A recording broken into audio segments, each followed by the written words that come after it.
भाई और बहनों, श्रोतागण, दर्शकगण, मातृशक्ति को नमन। खास, विशेष, चित्त समाधि देने वाला, मन को शांति देने वाला, मन को ऊर्जा देने वाला, रोम रोम को पुलकित करने वाला, आनंद प्रदान करने वाला, जीवन के विकास के नए नए सूत्र देने वाला, व्यक्तित्व विकास करने वाला कार्यक्रम में आप सभी का हार्दिक स्वागत है, अभिनंदन है, सत्कार है। महान कार्यक्रम एक ऐसा कार्यक्रम है जिसमें हम प्रतिदिन नए नए विषयों के साथ प्रवेश होते हैं और हर विषय कुछ न कुछ हमारे निर्माण, हमारे जीवन को अच्छा बनाने, हमें अच्छी संगति करने और अच्छे विचार देने वाला होता है। इसी क्रम के अंदर आज हम एक बहुमुखी निर्माण के विषय को लेकर के आपके सामने प्रस्तुत हो रहे हैं।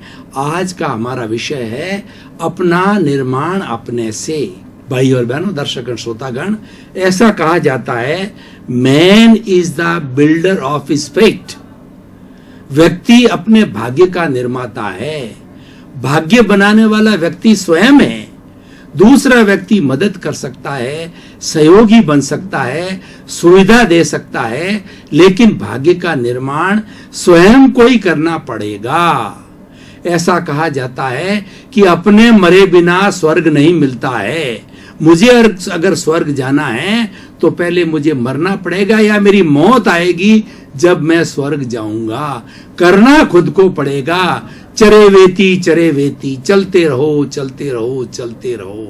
कारवां हम चलते रहे, कारवां बनता रहा। व्यक्ति चलता रहता है, कारवां बनता रहता है। व्यक्ति का उद्देश्य अच्छा होना चाहिए, व्यक्ति का कार्य अच्छा होना चाहिए, तब उसके अंदर लोग सहयोग करते हैं। कहा भी गया है, God help those who help themselves. जिनको आत्म स्वाभिमान होता है, सेल्फ कॉन्फिडेंस होता है, जो खुद की मदद करते हैं, जो खुद का निर्माण करते हैं, तो ईश्वर उसकी मदद अवश्य करता है। क्योंकि ईश्वर भी जो है योग्यता को देखता है कि अगला व्यक्ति योग्य है या नहीं। अगर योग्य नहीं है तो मदद नहीं करता है। इसके बारे में उदाहरण देना चाहता हूं कि एक व्यक्ति ने 3 दिन की तपस्या की, जिसे तेला बोला जाता है, उपवास किया और उपवास करके अपना जो देव था उस देव को आह्वान किया, उस देव को बुलाया और उस देव हाजिर हुआ उसकी तपस्या के कारण।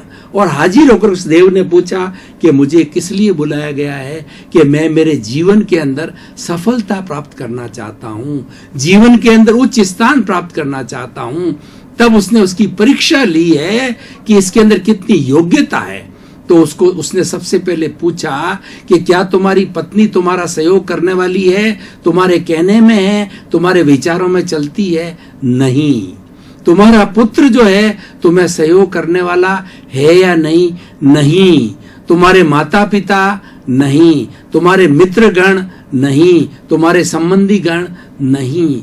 तब उन्होंने कहा कि तू भाग जा, यहां से मारा जाएगा। जब तेरा कोई सहयोग करने वाला नहीं, तेरे में योग्यता नहीं, इसलिए वो सहयोग नहीं कर रहे हैं, तो तू कैसे सफलता प्राप्त करेगा? यानी ईश्वर मदद उसकी करते हैं जो स्वयं अपनी मदद करता है, यानी स्वयं जो है परिश्रम करता है, स्वयं पुरुषार्थ करता है, कड़ी मेहनत करता है। भाई और बहनों, दर्शकगण, श्रोतागण, आज का जो हमारा विषय है कि अपना निर्माण अपने द्वारा। यहाँ निर्माण से अर्थ होता है विकास की बात कही गई है। विकास 2 तरह का होता है, दोनों तरह विकास की हम बात करेंगे। एक तो बाह्य विकास होता है जिसको भौतिक विकास कहा जाता है, और एक भीतरी विकास होता है जिसको कि आध्यात्मिक विकास कहा जाता है। और वास्तव के अंदर व्यक्ति सफल वही है जो भीतर और बाहर के विकास का समन्वय करता है, सामंजस्य करता है और दोनों में सफल होता है। अगर एक में सफल होता है तो उसका अधूरा व्यक्तित्व है, और दोनों में सफल होता है तो उसका होलिस्टिक जो है वो व्यक्तित्व विकास है। तो पहले हम बाह्य विकास की बात करते हैं। बाह्य विकास का अर्थ होता है कि व्यक्ति को साधनों की प्राप्ति होना, उसको अच्छा ऑफिस मिलना, उसकी अच्छी टीम का मिलना, उसके पास के अंदर अर्थ का साधन होना, और उसकी खुद की सूझबूझ होना, उसका खुद का पुरुषार्थ करने की जो उसकी एबिलिटी होना, और उसके साथ में जो लोग काम करते हैं वो भी उसका पालन करने वाले हों, उसकी आज्ञा का पालन करने वाले हों, और वो पूरा टाइम टेबल बनाता है, रोड मैप बनाता है, ब्लूप्रिंट बनाता है। तो इस तरीके से आदमी का बाह्य विकास होता है। जैसे मान लीजिए कोई व्यक्ति जो है वो मान लीजिए कि सिनेमा का जो है वो स्टूडियो खोलता है, जैसे हमारा चैनल 24 स्टूडियो है ना, वैसा स्टूडियो जैसे कि RK स्टूडियो है जो कि अभी बिकने को जा रहा है, जो कि 50 साल पहले खोला गया था। कोई व्यक्ति अपना स्टूडियो खोल रहा है, तो स्टूडियो खोलने के लिए जो व्यक्ति स्टूडियो खोल रहा है, सबसे पहले उसमें स्वयं की योग्यता होनी चाहिए। कोई भी अगर डॉक्टर हॉस्पिटल खोल रहा है तो स्वयं वो डॉक्टर होना चाहिए, ताकि कि वह मरीजों की संवेदनशीलता को समझ सके। हो सकता है सभी बीमारियों का वो एक्सपर्ट नहीं हो, लेकिन कुछ बीमारियों का तो एक्सपर्ट होगा, यानी वो लाइन का जानकार होना चाहिए।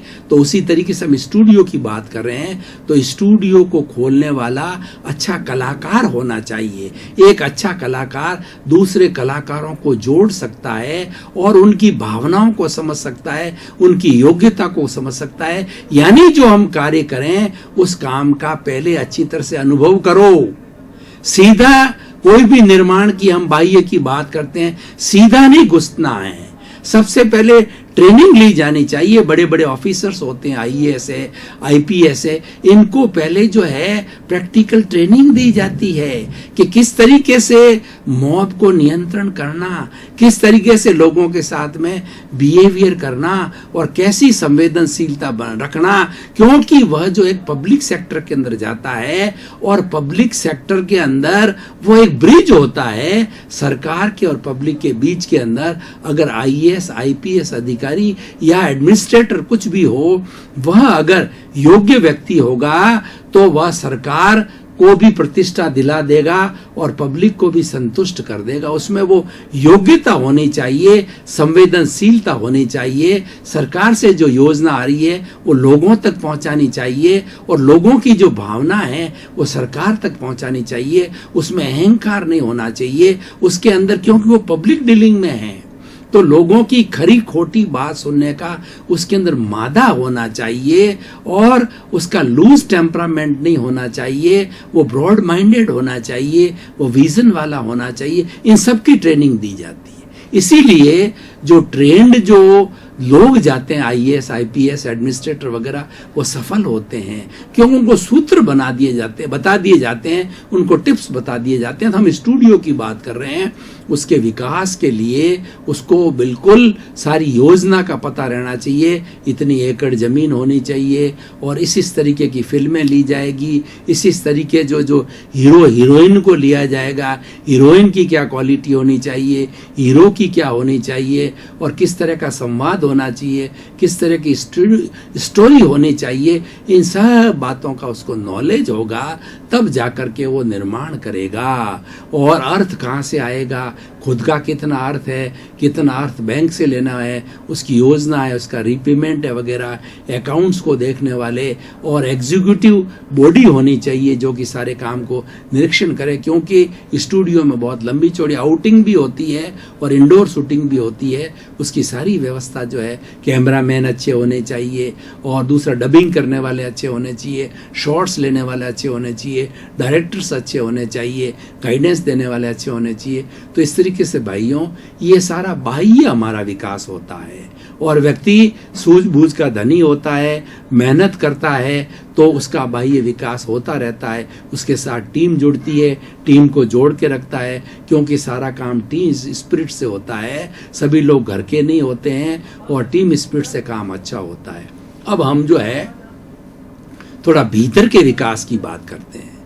कोई व्यक्ति अगर प्रसिद्धि को प्राप्त करना चाहता है और अपना फ्यूचर का निर्माण करना चाहता है, अपना व्यक्तित्व विकास करना चाहता है, तो उसको भीतर के जगत का भी अनुभव होना चाहिए। भीतर का जगत अध्यात्म का जगत है, शांति का जगत है, सुकून का जगत है, आत्मनिरीक्षण का जगत है, आत्म परीक्षण का जगत है, और सेल्फ रियलाइजेशन का जगत है। उस जगत में जाने से क्या है, हमें मूल्य मिलते हैं। क्या मूल्य मिलते हैं? प्रेम, भाईचारा, लोगों का सम्मान करना, सौहार्द रखना, टॉलरेंस पावर, सैक्रिफाइस की पावर, मैत्री, प्रमोद, करुणा, ऐसे अनेकों अनेकों जो है हमें गुण मिलते हैं। ये सारे गुण भीतरी होते हैं, इसलिए हमारे जो बच्चों को हम संस्कार देते हैं, मूल में ये संस्कार भीतरी जगत के होते हैं, रिटेंशन होता है और उन बातों को भीतर ग्रहण करना होता है, वो जिसको अवधारणा कहा जाता है। तो वो भीतर जो है स्टोरेज होता उन चीजों का, और स्टोरेज होकर के आने वाले समय के अंदर वो गुण काम आते हैं। उसकी पहले जो है हमें अच्छी तरीके से प्रैक्टिस करनी होती है, उनको धारण करना होता है। हमारे कंडक्ट के अंदर वो चीज जानी चाहिए, हमारे स्वभाव में चीज आनी चाहिए।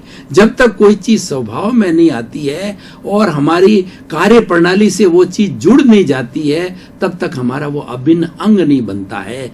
तो ये जो मानवीय गुण हैं, ये हमारे भीतरी जगत के हैं, और भीतरी जगत के अंदर व्यक्ति गोते लगाने से, मेडिटेशन करने से और थोड़ा मनन करने से, ईश्वर प्राणिधान, ईश्वर जो भी उसका इष्ट है उसको याद रखने से, धार्मिकता रखने से वो गुण आते हैं। वो गुण भीतर से प्राप्त किए जाते हैं। तो भाई और बहनों, दर्शकगण, श्रोतागण, ये भीतर का जगत है। बाहर का जगत साधनों का जगत है, और भीतर का जगत है वो एब्स्ट्रैक्ट जगत है, वो अमूर्त जगत है। लेकिन अमूर्त ही जो है वो स्थूल का संचालन करता है। जो जो जो सूक्ष्म होता है वह पावरफुल होता है। जैसे देखिए, एक एटम जो है ना, यूरेनियम का एक एटम टूटता है तो कई कई मेगावाट बिजली को, तारा अगर हमारा परमाणु घर है, परमाणु ग्रह है, उसमें जाकर के देखिए तो एक जो है यूरेनियम के एक परमाणु के टूटने से, एक अणु के टूटने से लाखों लाखों जो है मेगावाट बिजली प्राप्त होती है। क्योंकि ये जो सूक्ष्म है उसमें बहुत ताकत होती है। आज मोबाइल का युग है। मोबाइल में आपने सिम को देखा होगा, मेमोरी कार्ड को देखा होगा। एक छोटा सा मेमोरी कार्ड और 100 जीबी की उसके अंदर मेमोरी होती है। यानी एक पूरा पुस्तकालय है, एक पूरी सेंट्रल लाइब्रेरी है, उसके अंदर भर जाती है। इतनी उसके अंदर ताकत होती है। और भीतर के नियम अलग होते हैं, बाहर के स्थूल के नियम अलग होते हैं, लेकिन भीतर है, सूक्ष्म है, वो स्थूल का संचालन करता है। हमारे जो कुछ हम दुनिया के अंदर आज काम करते हैं सब भीतर के अंदर आता है। और इस सृष्टि को वैसे चलाने वाला तो जगत नियंता तो व्यवस्थित शक्ति है और नेचर माँ है, लेकिन उसका नेचर का जो सबसे इम्पोर्टेंट कंपोनेंट है, जो कि सबसे कहना चाहिए कि योग्य है, वो व्यक्ति है। यानी दूसरे शब्दों में उसके संचालन में व्यक्ति का बहुत बड़ा योगदान होता है। तो व्यक्ति योगदान कब कर सकता है? जब उसका भीतर मजबूत हो। क्योंकि हमारा भीतर है वो अनंत ज्ञान वाला है, अनंत दर्शन वाला है, अनंत शक्ति वाला है और अनंत सुख का धाम है। उसके अंदर इतनी शक्ति भरी पड़ी है कि बाहर के पूरे कॉस्मोस की शक्ति से भीतर की शक्ति बहुत बड़ी होती है। जैसे दुर्वासा मुनि थे, किसी को श्राप देते थे तो वो पूरी जगह की जगह जो है भस्म हो जाती थी। मान लीजिए कि एटम बम छोड़ दिया, ये शक्ति कहाँ से आई? ये शक्ति भीतर से आई। और उसी तरीके से भीतर से कोई भी विश्वामित्र जैसे, वशिष्ठ जैसे जो है भगवान राम को आशीर्वाद देते थे, तो आशीर्वाद इतना काम करता था कि वो हजारों हजारों लाखों लोगों का कल्याण करता था। असुरी ताकतों का जो है उनके जो है शिक्षण से, प्रशिक्षण से, उनके आशीर्वाद से कई बड़ी बड़ी असुरी ताकतें जो कि कोई जीत नहीं सकता, इतने बड़े बड़े उनके पास हथियार, इतने बड़े साधन होते थे, उनको राम ने और लक्ष्मण ने जंगल के अंदर जब रहे तो उनको जीता। क्योंकि उनको वशिष्ठ जी का, उनको विश्वामित्र जी का आशीर्वाद था। आशीर्वाद भी काम करता है। और उसके बाद के अंदर जो आदमी को श्राप दिया जाता है वह भी काम है। देखिए कि श्राप की बात कहें तो जब राजा दशरथ आखेट को निकले थे तो आखेट करते करते, और राजा लोग आखेट किया करते हैं, तो आखेट करते करते उनको एक जो झाड़ियों के अंदर कोई भी आवाज सुनाई दी, उन्होंने देखा कोई हिरण होगा, तो उस आवाज को सुन करके उन्होंने बाण जो है चलाया। तो उसके अंदर क्या था, नदी के किनारे जो श्रवण था, जो श्रवण कुमार था, अपने माता पिता को जो है वो जो ये दोनों जो रखी जाती है उसके ऊपर जो रख करके, और वो अपने माता पिता को दर्शन कराने के लिए, यात्रा करने के लिए ला रहा था। तो वहां बाण जो है वो उसके लग गया। तो बाण लगने से जो है श्रवण कुमार वहीं पर ढेर हो गया, और उसके जोर से चिल्लाने की आवाज आई। तो उसके पास में गए तो मालूम पड़ा कि मेरा अनर्थ हो गया है, और वो उसकी गगरी जो पानी की थी उसके हाथ में ही रह गए। वो पानी का घड़ा लेकर के और श्रवण कुमार के माता पिता के पास के अंदर जो है वो राजा दशरथ गए। तो अरे श्रवण, तुम कैसे देरी हो गई, कैसे देरी होगी, हम प्यासे हैं। अब वो बोल नहीं रहा है, और उन्होंने पानी पिलाने की कोशिश की तो हाथ दिया तो मालूम पड़ा तुम श्रवण कुमार नहीं हो, तुम तो दूसरे हो। तो राजा दशरथ ने अपनी सारा वृतांत बताया कि मेरे से ये भयंकर भूल हो गई, और ये भूलवश हुआ है, संजोगवश हुआ है, मैंने जानबूझ करके नहीं किया, मुझे क्षमा करें। लेकिन पुत्र के व्यामोह के कारण जो है उन्होंने श्राप दिया कि जिस तरीके से हम पुत्र के वियोग के अंदर मर रहे हैं, वैसे के वैसे तुम भी पुत्र के वियोग में मरोगे। तो श्राप के कारण जो है राजा दशरथ जो है, कैकेयी ने जो है राम को और लक्ष्मण को और सीता को वनवास दिया।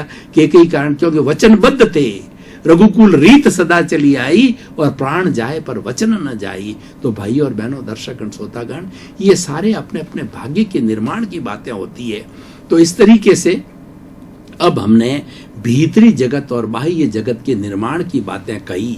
अब हम इसका संतुलन करते हैं, इसका सामंजस्य करते हैं।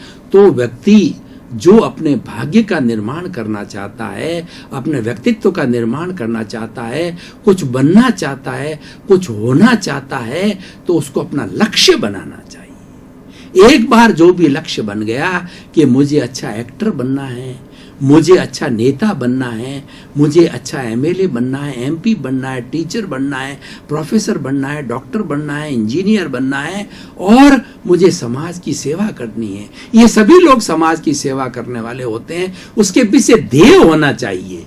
लक्ष्य के साथ में ध्येय जरूरी है कि मेरा लक्ष्य डॉक्टर बनने का है, लेकिन डॉक्टर बन करके मैं गरीबों की, अपाहिजों की, लूले लंगड़े, अपाहिज, मूक बधिर, अनाथ, इन सब की जो है वो सेवा करना चाहता हूँ, उनको मेडिकल एड देना चाहता हूँ। जब ये उसका लक्ष्य हो जाता है तो वो, क्योंकि सेवा में बहुत बड़ी ताकत होती है, और बड़े जो परोपकार में बड़ी ताकत होती है, तो व्यक्ति ज्यों ज्यों आगे बढ़ता है उसको सहयोग मिलता है, और व्यवस्थित शक्ति है उसको सफल करने के लिए। God help those who help themselves, तो ईश्वर उसको सफल करने के लिए, कॉस्मोस की पॉजिटिव एनर्जी उसको सफल करने के लिए सारे अच्छे संजोगों का निर्माण कर देती है, और वो व्यक्ति धीरे धीरे अच्छा जो है वो डॉक्टरी की परीक्षा के अंदर, वो नीट के अंदर पास हो जाता है। उसके बाद 5 साल के अंदर उसको अच्छे अच्छे प्रोफेसर मिल जाते हैं, और वो लगन से काम करता है, एक परफेक्ट डॉक्टर बन जाता है।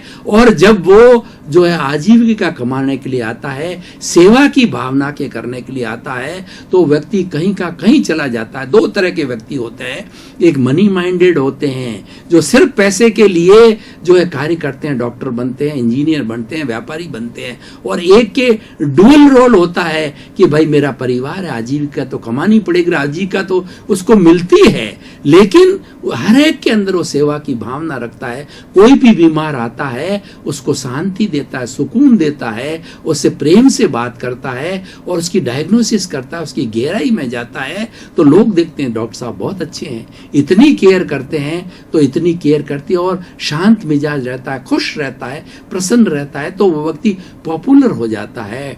इसीलिए कहा जाता है कि डॉक्टर तो हजारों होते हैं, लेकिन एक ऐसा डॉक्टर होता है कि जब चाहे वो हॉस्पिटल में बैठे चाहे घर में बैठे, इतनी भीड़ लगती है कि सब मरीजों को वो निपटा ही नहीं सकता, कुछ ना कुछ मरीज पेंडिंग हो जाते हैं। देखिए भाई और बहनों, दर्शकगण, श्रोतागण, भाग्य निर्माण की बात आई तो दो तरह के व्यक्ति होते हैं। एक व्यक्ति अपने अच्छे ध्येय के साथ के अंदर ईमानदारी के साथ में, अच्छे लक्ष्य के साथ में दुकान लेकर के बैठा है, और वैसा का वैसा दूसरा व्यक्ति, उसका लक्ष्य तो पैसा कमाना है लेकिन उसका ध्येय अच्छा नहीं है। वो कहता है कि 10% की जगह, वो तो जिस व्यक्ति ने ध्येय अच्छा है उसने फिक्स कर रखा है कि मुझे 10% कमाना है, 20% का छोटा हो, बड़ा हो, बूढ़ा हो, कुछ कोई बार्गेनिंग नहीं करता है। हर एक की चीज की लिस्ट लगी हुई रहती है, तो लोग आते हैं और ले जाते हैं, और दूसरा बार्गेनिंग करता है, उसको देने के भाव अलग है, लेने के भाव अलग है, दोनों पास पास दुकान है। लेकिन भाग्य निर्माण की बात करें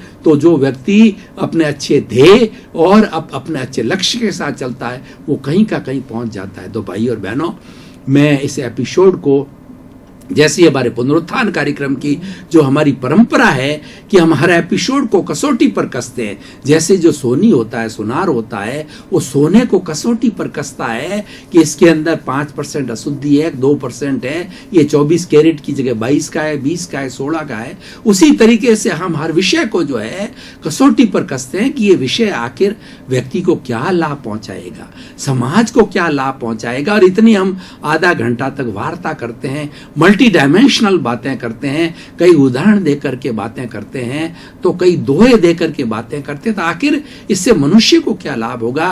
तो मैं कहना चाहता हूं कि अगर व्यक्ति अपने भाग्य का स्वयं निर्माता होता है, man is the builder of his own fate, दूसरा मददगार हो सकता है, दूसरा जो है वो उसका सहयोगी हो सकता है, साधन दे सकता है, लेकिन करना उसको ही पड़ेगा, और करने के लिए उसको लक्ष्य बनाना पड़ेगा। दर्शकगण, श्रोतागण, भाई और बहनों, आपका बहुत बहुत धन्यवाद। कार्यक्रम देखते रहिए। हम प्रतिदिन नए नए ऐसे सुंदर सुंदर विषयों को, शोधपरक विषयों को, जो कि हमारे जीवन में दैनिक जो है, जो घटित होता है, और उसके क्या प्रोस होते हैं, क्या कॉन्स होते हैं, क्या इफेक्ट्स होते हैं, क्या साइड इफेक्ट्स होते हैं, सारी बातें हम जो व्यवस्थित रूप से जो है शोधपरक रूप के अंदर प्रस्तुत करते हैं। आप रोज देखते रहिए, और आप देख रहे हैं, और आपका जीवन मंगलमय हो, आनंदमय हो, सुखमय हो, आपके प्रति मंगल भाव।